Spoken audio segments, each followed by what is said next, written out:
Dober dan in dobrodošli na izjavi državnega sekretarja za nacionalno varnost Vojka Volka, ki bo povedal, kakšni so bili sklepi na današnjem sekretariatu Sveta za nacionalno varnost. Izvolite. Hvala, Petra. Generalni direktor policije je na današnji seji sekretariata Sveta za nacionalno varnost povedal, da je poročilo o preiskavi akreditiranega forenzičnega laboratorija iz tujine o posnetkih, ki so bili javno objavljeni pred slovenskimi volitvami, končno prispelo. Naročeno je bilo že 18. marca, prispelo je pa 18. maja. Takoj naslednji dan, torej 19. maja, poroča direktor policije, je bil na tožilstvu operativni sestanek med policijo in tožilstvom, ki usmerja predkazenski postopek. Sklep sestanka je bil, da se preiskava intenzivno nadaljuje.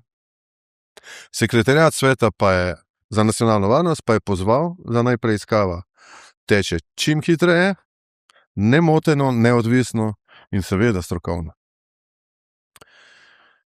Na podlagi doslej znanih podatkov, pa tudi iz današnje razprave na seji sekretariata Sveta za nacionalno varnost, pa zelo jasno izhaja, da gre za podobnosti, kot jih poznamo iz takšnih primerov iz tujine, kjer je šlo za manipulacijo javno prikazanih posnetkov s ciljem vplivanja na volitve oziroma na volivce.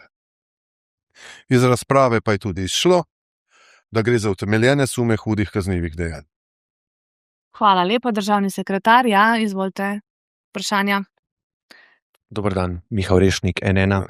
Gospod državni sekretar, ali lahko potrdite, da to poročilo, ki je prišlo iz tujine, da nekako je pokazalo, da so ti posnetki sicer pristni, ampak zlepljeni skupaj? In ali to, glede na to, kar je ugotovljeno do zdaj, ali je to nekaj, na podlagi česar, in tudi seveda na podlagi izkušenj iz tujine, ali je to nekaj, na podlagi česar bi se lahko problematiziralo ali nekako izpodbijalo izid parlamentarnih volitev v Sloveniji? Hvala lepa. Torej, naj ponovim še enkrat. Kar sem povedal, je bilo usklajeno z vsemi člani sekretariata Sveta za nacionalno varnost in to je tisto, kar je ključno sporočilo danes. Razlog za to, da ne povemo karkoli več, je seveda v tem, da podrobnosti sporočila ta hip pravzaprav se še preiskujejo in želimo, da se to čim prej tudi prišče. Več pa zaradi interesa preiskave, predvsem pa zato, da je ne bi kakorkoli oškodovali ali pa poškodovali, ne morem povedati. Sem pa povedal, da iz podobnih primerov iz tujine, iz vsaj 5, 6, zdaj pa tudi že 7 držav, izhajajo te velike podobnosti, ki je recimo med drugim ta, da posnetki, ki trajajo več ur, v primeru ene države celo 32 ur, se objavi potem 8 minut posnetka. Zdaj si pa predstavljate, da ta manipuliran posnetek seveda izraža interese naročnika oziroma tistega, ki želi vplivati na nekoga, da nekaj stori tako, kot je naročniku odgovarja.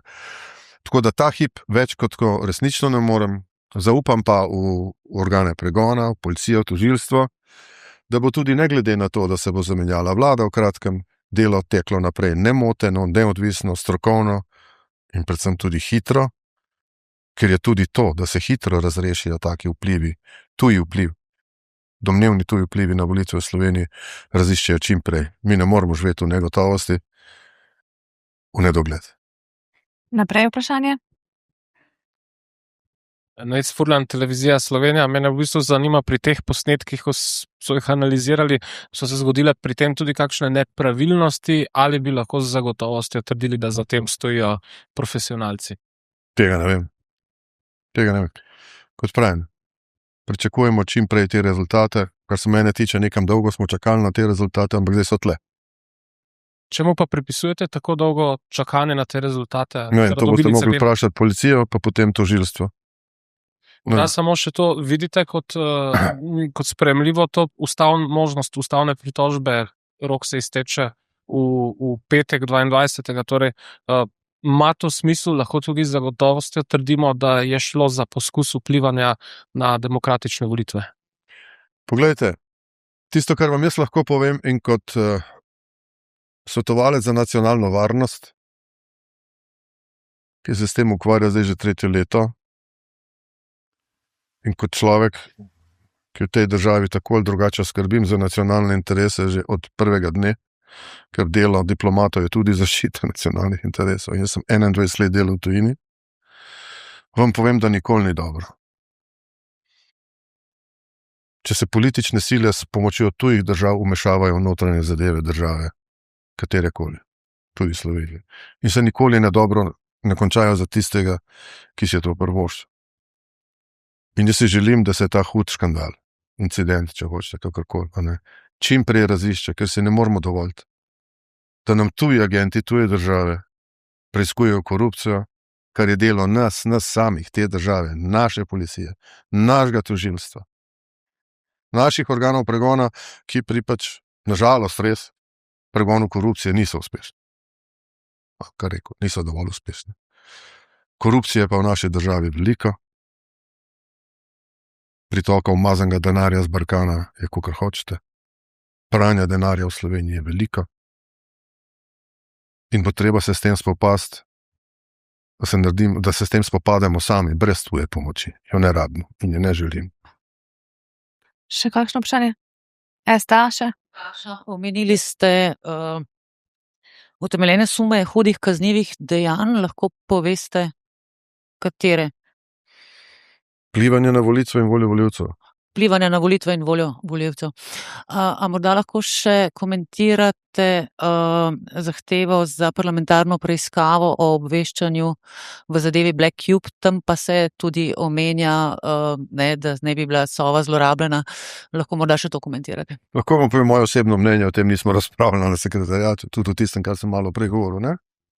Moje osebno mnenje, da je treba preiskati tatu, ne pa ukradenega. Hvala lepa. Ni več vprašanj. Zahvaljujem se vam, da ste prišli. Nasvidenje.